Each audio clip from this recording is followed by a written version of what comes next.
आज दिल्ली में जो किसान के लिए जो कानून आए थे 3 कानून, उसको लेकर के अकाली दल ने सुबह से धरना प्रदर्शन किया और उसी चीजों पर बात करने के लिए हरसिमरत सिंह कौर हमारे साथ मौजूद हैं।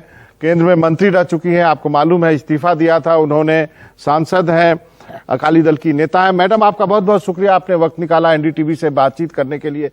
मेरा पहला सवाल है कि इस प्रदर्शन से आपने क्या अचीव किया है? देखिए, हमारा एक ही निशाना था। जब इस दिन पिछले साल हमने वजीरी छोड़ी, हमने अपना नाता छोड़ा, ये सरकार को ये एहसास दिलाने के लिए कि ये 3 काले कानून, किसान इससे सहमत नहीं है, ये किसान विरोधी है और किसान की सहमति के बिना उनके ऊपर थोपना ये गैर लोकतंत्र के खिलाफ है। और हमने फैसला किया कि अब हम किसानों के साथ शोल्डर से शोल्डर लगा के किसानों के हक में हम लड़ाई लड़ेंगे। और पूरा पिछले साल हम किसानों के हक में ये लड़ाई लड़ते रहे, हर फोरम पे हमने उनका साथ दिया। और आज जब 1 साल हुआ तो इसको एक काला दिवस के रूप में कि 10 महीने से किसान दिल्ली के बॉर्डर में कड़ाके की ठंड में, तपती हुई धूप में, बारिश में, ओलाबाड़ी में उधर बैठा हुआ है। 700 किसान शहीद हो गए हैं, लेकिन ये गूंगी बहरी सरकार बेपरवाह होके ना किसानों की परवाह कर रही हो, बल्कि आप देखिए कि एसडीएम हरियाणा में कैसे उनके सिर फोड़ने के आदेश देके किसानों की आवाज कुचली गई है। और आज एक शांतमय तरीके से हम इस सरकार की मरी हुई आत्मा को एक बारी फिर जगाने के लिए और किसानी आंदोलन को मोड़ दोबारा बल देने के लिए ये हमारा निशाना था। सवाल वही है मैडम कि इतने महीने से करीब साल भर हो गए, किसान बैठे हैं, आपने कहा 700 किसान जो मर गए, ठंड बरसात सब गुजर गया, लेकिन सरकार तो जागी नहीं मैडम। तो फिर मतलब कब तक चलेगा ये? और कहीं तो ये लगता है क्या ये किसानों का आंदोलन किस रूप में आगे बढ़ेगा कि नहीं बढ़ेगा? देखिए, यह आंदोलन तो जारी रहेगा और जे किसान की बात नहीं मानी जाएगी तो आखिर में सरकार तो किसान ही बनाता है, लोग ही बनाते हैं। सो ये बात सरकार को समझनी चाहिए। लेकिन अफसोस है कि शायद इतनी बड़ी गिनती में आके सरकार को लगने लग जाता है कि हमें तो यहां से कोई हटा नहीं सकता। लेकिन लोकतंत्र में सरकार गिराते भी लोग हैं और सरकार बनाते भी लोग हैं। और जो सरकार इतने अपने आप में मान करती है कि हमने कितने सारे लॉज, 2000 कानून हमने रिपील कर दिए, तो ऐसी क्या मजबूरी है आपकी कि आपको एक ऐसा कानून लाना पड़ा जहां आपने ना किसानों के साथ सलाह मशवरा किया, ना उनसे बातचीत करी, ना अपने अलायंस पार्टनर को कॉन्फिडेंस पे लिया, ना अपने मंत्री की मानी, और फिर जोर और जबर से पार्लियामेंट में इसको पास करके राज्यसभा में 18 पार्टियों के विरोध के बिना आपने इसको जोर जबर से लागू कर दिया।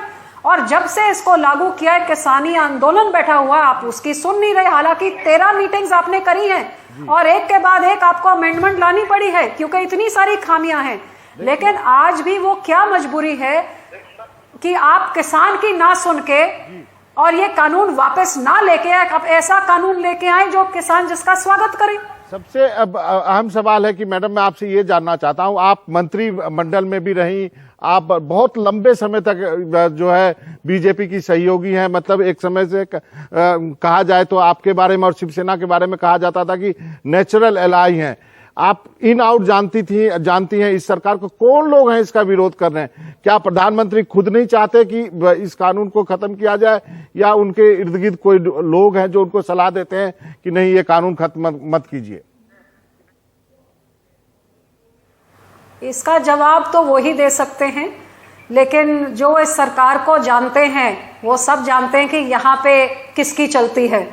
किसी की सलाह थोड़ी ना चलती। जब सलाह चलती होती तो शायद जब मैंने सलाह दी थी कि किसानों से बात करके आप इसको डेफर कर दीजिए और उसके बाद लेके आए, या जब सुखबीर जी ने पार्लियामेंट में कहा सिलेक्ट कमेटी में भेज दीजिए, या 18 पार्टियों ने इसका निवेदन किया, जे किसी की चलती किसी के सुनते तो आज 700 किसान शहीद नहीं होते और आंदोलन पंजाब से निकल के, हरियाणा से निकल के, यूपी से देश भर तक नहीं फैला होता।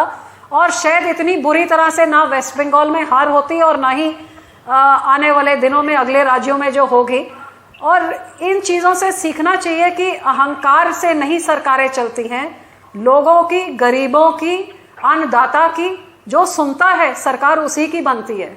आपने कहा कि किसान बता देगा, तो आपका इशारा चुनाव की तरफ है। आपने कहा पश्चिम बंगाल का जिक्र किया, पंजाब में चुनाव होने वाले हैं, लेकिन इसके पहले एक सवाल यह है कि लोग कहते हैं कि ये पंजाब के किसानों का आंदोलन है, हरियाणा और बाकी राज्यों का नहीं, मध्य प्रदेश का नहीं, उत्तर प्रदेश का नहीं। ये इस बात से पर क्या कहेंगे? देखिए, आप किसान संगठनों से पूछिए तो देश भर के 500 से ज्यादा किसान यूनियंस एक प्लेटफॉर्म पे इकट्ठे हैं। तो पहले तो ये कहते थे कि ये तो सिर्फ आड़तियों का, बिचौलियों का, पंजाब तक सीमित है। तो फिर हरियाणा में क्यों आपके मंत्री, आपके मुख्यमंत्री अपना प्रोग्राम तक नहीं कर सकते? क्यों आपके एसडीएम को किसानों के सिर फोड़ने के आदेश पुलिस को देने पड़ रहे हैं? क्यों यूपी में इतने बड़े बड़े कट हो रहे हैं? क्यों देश भर के किसान आज आपके खिलाफ खड़े हो रहे हैं? और यही मैं आपको कहती थी कि ये किसानों को सड़कों में मत उतारिए, उनकी सुन लीजिए। कोविड की आड़ में आपको किसानों की सलाह मशवरा के बिना क्यों ऐसे कानून लागने पे? क्यों आपकी इंटेलिजेंस का इतना बड़ा फेलियर था कि जो हमको नजर आ रहा था, क्या आपको मिसगाइड किया गया? क्या आप जानबूझ के मिसगाइड हुए, या फिर आप किसी तरह से आप मजबूर हैं कि आप किसानों की नहीं लेकिन पूंजीपतियों की आपको सुननी पड़ रही है? क्योंकि इसका फायदा तो अकेले पूंजीपति को हो रहा है। किसान तो अपनी हक, अपनी सच, अपनी नस्ल, अपनी फसल की लड़ाई के लिए सड़कों पे बैठा हुआ है।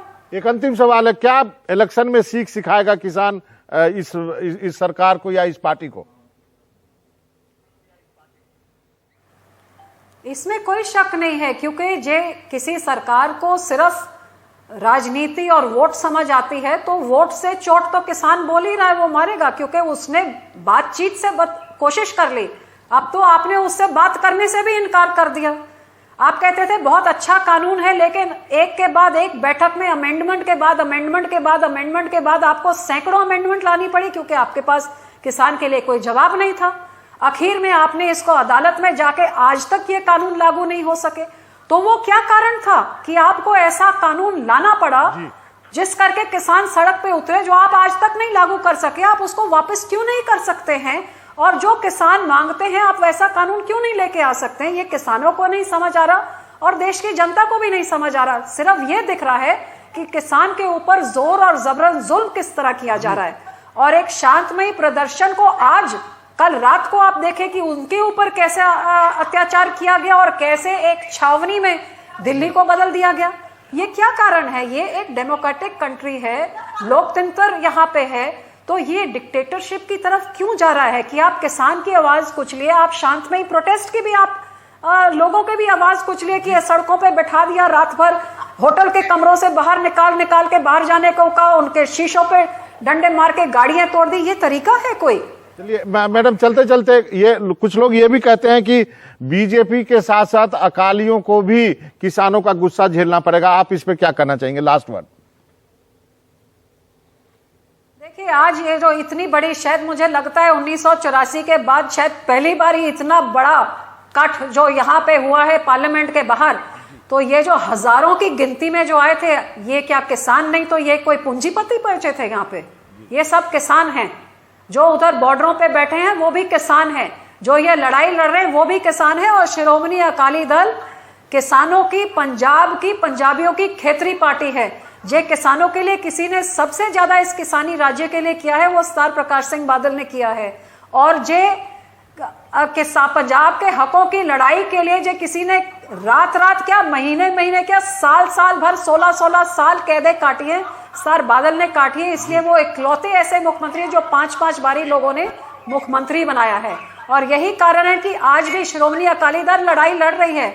और केजरीवाल सरकार जो पंजाब में कुछ बोलती है, इतनी बड़ी बहुमत में दिल्ली में बैठी है, 1 मिनट निकाला इन्होंने कुछ किसानों के लिए, उनकी हकों की लड़ाई के लिए? 1 साल पूरा हो रहा है काले दिवस का।